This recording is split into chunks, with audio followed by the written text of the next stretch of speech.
All right, it's Wednesday, and more importantly, it's Christmas. Well, in a couple days. So last night I emceed a show at the Highway Theater in Jenkintown, PA, screening of Silent Night, Deadly Night, 1984 killer Santa Claus movie. It's not the first Christmas horror movie. You have elves and Do Not Open Till Christmas and Christmas Evil and To All a Good Night and the Krampus and Gremlins and all that stuff. But this one was the first one to really get a big pushback from parents groups. In '84, all of the posters and trailers had to be pulled because kids were freaking out about Santa Claus murder, even though it wasn't Santa Claus, and the movie was made for adults, and what the fuck you doing letting your kids watch, that kind of shit anyway. Everything in this goes way back. It's worse now. Well, I guess maybe not, because there was the Satanic Panic shit where they thought that motherfuckers who played D&D were you ever see the Tom Hanks movie?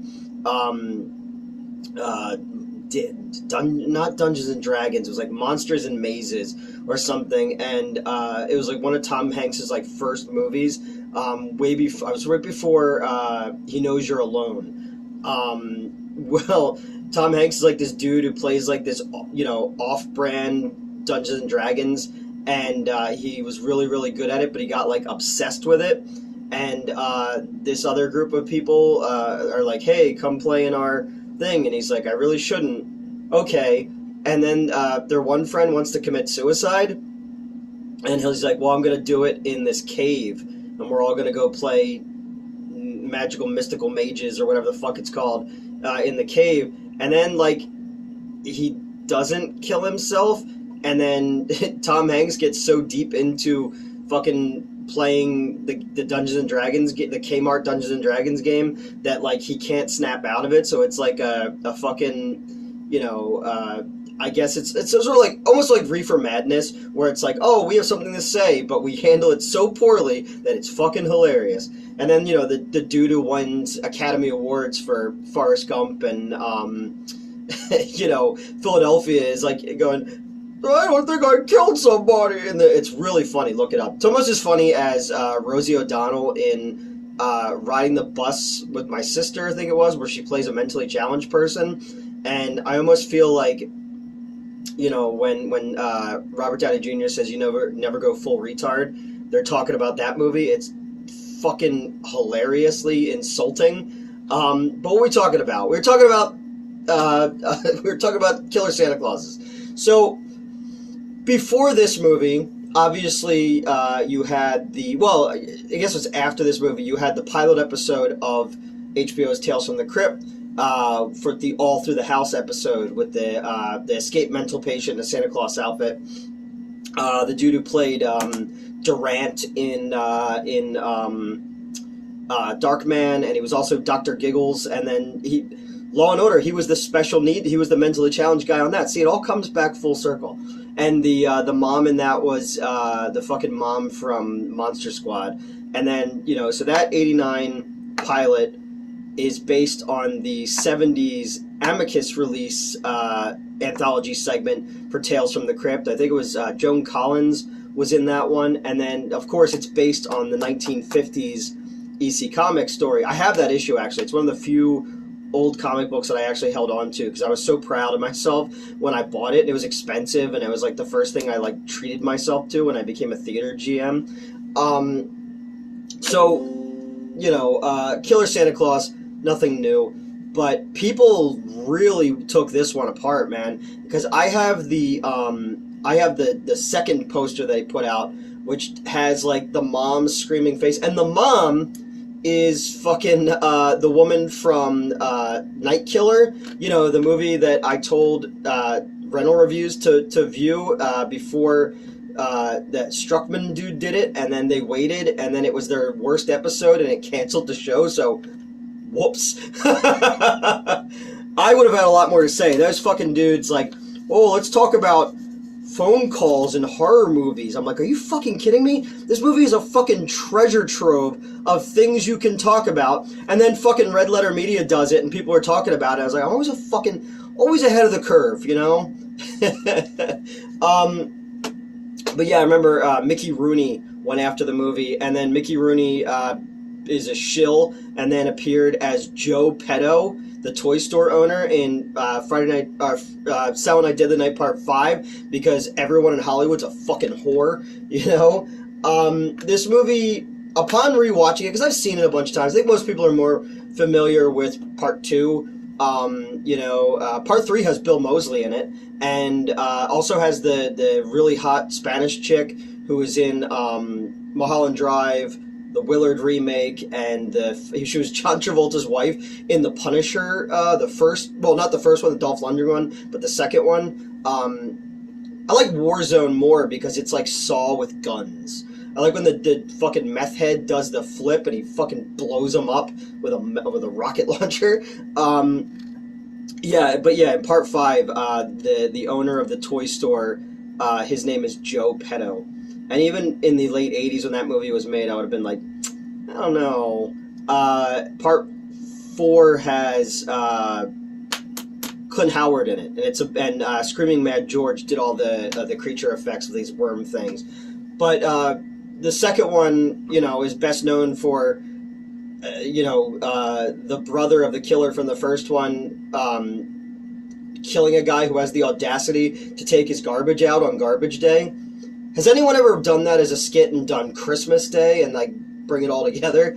But yeah, the second one is funny because they set out to just add some stuff for another home video release, but then they were like, we'll just make a whole other movie out of it. But 80% of it is just footage from the first movie. Things that Ricky wouldn't even have been there to know. So how is he telling the story? It's like Saving Private Ryan, where like we don't meet Matt Damon until like 2 hours into the movie, and everybody who could have told the story is dead. So whose flashback is that?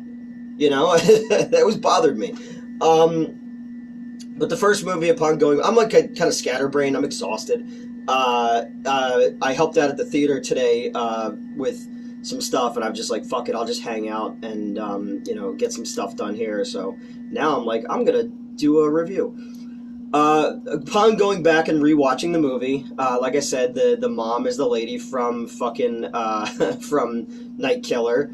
The guy who plays Ira, from the owner of Ira's Toys, he is in the Brady Bunch episode where Davy Jones sings "Girl, Look What You've Done to Me." I love the Monkees. Like, I think I've talked about that before. I almost did a head review, their movie, which was written by Jack Nicholson, but I didn't. But the Ira from Silent Night, Deadly Night plays like the sound coordinator in the thing when Davy Jones comes to town. So I always think like his real dream was to get out of the record business and get into owning a mom and pop toy store, and then eventually he gets his fucking head crushed with a hammer by a pituitary case and a Santa Claus outfit. And then his assistant is the woman who was the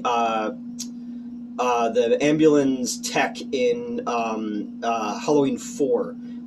So when Michael Myers' face is all bandaged up. It's got a bunch of faces you've seen in other shit, but I forgot how mean-spirited the movie is. Great use of their own Christmas music that the people who made it wrote. The grandpa who they go to visit in the mental institution, because you always want to drive across state lines into Utah on Christmas Eve to go visit your mentally ill grandpa.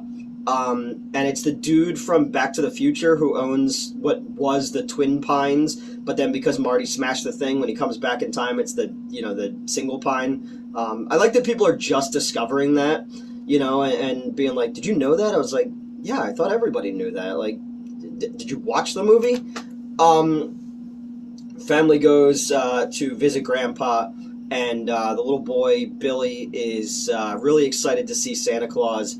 until Grandpa tells him that Christmas Eve is the scariest damn night of the year. And if you see Santa Claus, you better run, boy.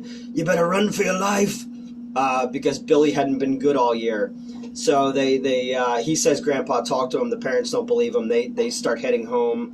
And at the same time, a dude dressed as Santa Claus holds up a liquor store and shoots the liquor store clerk 3 times, including in the head, and steals $32. And then his car is broken down on the side of the road. They stop because they're like, oh, it's Santa. The kids will want to see it. You know, little Ricky's a baby in the car seat. And fucking Santa shoots the dad in the head, pulls the mom out of the car, rips her shirt off, to show some titty, and then slashes her throat. And Billy goes and hides on the side of the road. We flash forward 10 years to Billy is in the Utah home for orphan children, and it's just super sad. And he has this really overbearing mother superior, and they keep trying to tell her, like, yo, like, a homeboy is fucked up because of Santa Claus shit, so maybe we don't push that this year at Christmas. And Mother Superior is like, LOL. So they make him sit on Santa's lap, and he fucking punches Santa. And then we add another wrinkle to the story where they're like 2 30-year-olds that just so happen to still be orphans, and they're fucking. And this is the first of the movie's weird close-ups of thumbing nipples on women. I was like, I get nudity in exploitation movies. Just a very bizarre thing that they keep going back to is a close-up of a thumbed nipple. So he watches through the eye hole in the door, the keyhole in the door of these 2 30-year-olds that are still orphans. Kind of like Chris O'Donnell as Robin in Batman Forever. It's like, why are you adopting this man? Like, are you gonna fuck him? You know, goes to my idea that Bruce Wayne is like the what's the dude's name? Jeffrey Epstein. Like, everyone in Gotham, high-ranking, knows that Bruce Wayne is Batman, but they know that Bruce Wayne's money helps the city and fucking Batman helps the city, so they just turn a blind eye to shit. So when he gets a Robin, they know what's going on there, but they just let it happen because that's how the rich treat the system, you know? That's why we need a revolution. I've had like 4 Red Bulls today, can you tell? Yeah, so now he's got a weird sexual thing as well, and then they, when things are naughty, he says punish. We flash forward again to Ira's toys, and he's like, yeah, Ira's like, I got no use for a kid, and the nun is like, well, check this guy out, and he looks like Red Brown, the dude from, like, Space Mutiny, and he's just this big fucking, Aryan Superman. And they give him a job basically stocking shelves and all that kind of stuff. This stuff is awesome because when you look in the background of this, it reminds me of why 80s toys were fucking incredible. Like, there's a fucking Krull game, and there's the Jabba the Hutt, play sets, and there's all this fucking G.I. Joe stuff. And every time I see it, I just look around and I'm like, oh my god, like, that's so fucking cool. Like, I used to have that, And then on Christmas Eve, Santa Claus calls out, so Billy has to be Santa Claus, and this breaks his brain. The little kids are sitting on his lap, and he's like, be good, or I'll punish you. And the parents are standing far away, and they're like, wow, he's really good with kids, because they didn't hear fucking psychopath doing, threatening kids. That night they close, everyone gets drunk. Fucking, the dude who looks like, like a 50s doo-wop singer, tries to rape the girl who works there who looks like Diane Franklin but isn't Diane Franklin. And we're back. Phone started ringing. So yeah, he stops a rape, and fucking not Diane Franklin is like, you're crazy, and he's like, what? Like, how about a little gratitude that I just stopped you from being violated, a high five would suffice. So he kills her too. And then Ira, he comes in, he gets a fucking hammer to the head, and then the lady from Halloween 4 is trying to make an escape, and then fucking Billy pops up in his Santa outfit with a bow and arrow like he's fucking Katniss Everdeen, so everybody's dead, and now he's crazy, like he's, let's get crazy, let's get nuts. slip on a purple banana till they throw us on the bus. Let's go. So he's just out and about now, and the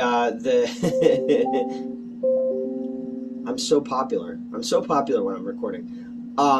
He's out and about now, and the nun shows up to the toy store to, I guess, pick him up, and everyone's dead, so she calls the cops. Now the cops have an APB out for Santa Claus, and there's a really... This is where you start to get into, like, the first half of the movie is trash. It's exploitation garbage. It's very well shot for a low budget. The landscapes of Utah are fantastic. They almost have like a 70mm vibe to them. So the first half kind of sets up, kind of like Joe Spinell in Maniac. There is a profile which is built, so it's not just crazy kill. And then the second half is when it becomes crazy kill, mean-spirited, and hilarious. You have Santa Claus climbing in a window at a suburban house, and the cops pull up, they burst through the door, and they run up with guns, and then the little girl looks up, and it's her dad as Santa Claus, so that's how she finds out there's no Santa Claus.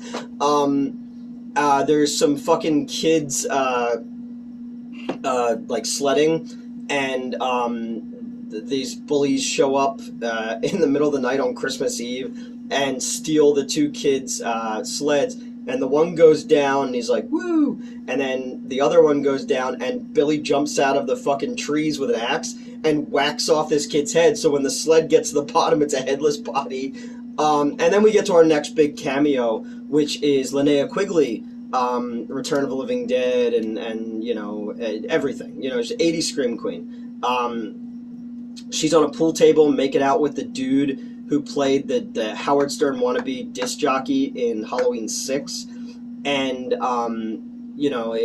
they're about to get it on, and the door is open. She thinks the cat got out. She got out there. So Billy comes into the house, grabs her, picks her up, and this is a great shot, great effect too. He impales her on like a deer head that's mounted on the wall, and when her boyfriend, he looks like 80s Wayne Gretzky at that point, he comes up and sees her hanging there, but he has no peripheral vision. Like, I'm right here right now, and I can see to the side of me, but this guy can't, and he gets fucking thrown out a window. The little girl who was being babysat was like, Santa, I've been good all year. So he gives her an X-Acto blade, like he was like, go take United 93. I don't know. So Santa Claus is out there, and he's killing people, and they go, like, he's gonna go back to the orphanage and get revenge on Mother Superior. So all the kids are playing outside, and you see Santa Claus start to come towards the thing, and it's shot like it's Billy, and the fucking cops shoot this guy, and they're like, it wasn't Billy, it was the priest, who's apparently deaf, so they shot a deaf priest in front of children. And I'm like, all right, now we're having fun. And then, we finally lead up to our ending where, Billy goes in, and they're able to kill him, and in front of all the children, he's just like, Santa Claus is dead. And then they go to his little brother Ricky, and he's like punished, because he's going to become the next wave, the part 2 killer Santa Claus, even though he doesn't wear a Santa Claus suit in that entire movie. It's a good one if you've never seen it before. It's sleazy, and it's cheesy, and it's fun, but it's also, like I said, they set it up well with the first half, and then it's a fairly well made movie with some great kills in it, some great gags. And yeah, the parents groups getting all pissy about it and bent out of shape is because, parents have always wanted to pass the blame off onto somebody else when their kids do something fucking stupid, or when something, does not appeal to their, pearl grasping, sensibilities. I always tell people, it was David Cross said, he's like, there's been violence since there's been people. He's like, oh, what was that violent video game that Hitler used to play? And oh, when the Moors conquered Sicily, what was the heavy metal music that they listened to? And when Genghis Khan was out fucking eating people and raping and pillaging, you know, what was that horror movie series he watched? No, people have always just been fucking shitty, you know? And it's your job as a parent to, like, monitor this shit, you know? At a young age, I wanted to watch Nightmare on Elm Street and Friday the 13th, and my parents are like, look, if you get fucking nightmares, homie, this is on you, you know? And it was like, this ain't real, you know? That's why I always say PG-13 movies are far more fucked up when you think about it, because they don't show the what happens with violence. You know, I always feel that's way more disingenuous and way more insulting for kids to see something like that and go, okay, well, there's no repercussions to that. Like, seeing fucked up shit as a kid, I went, like, I don't ever want to do fucked up shit, you know, violence-wise. I've done other fucking stupid things in my life. But, yeah, people suck, man. People just suck. And I hate the holidays, too. But I enjoyed seeing this movie with a crowd of people, and it was a lot of fun. And, you know, it was fun when people all are laughing at the same things and all that kind of shit. So, yeah, if you get a chance to check it out, Silent Night, Deadly Night, go down the rabbit hole, watch them all.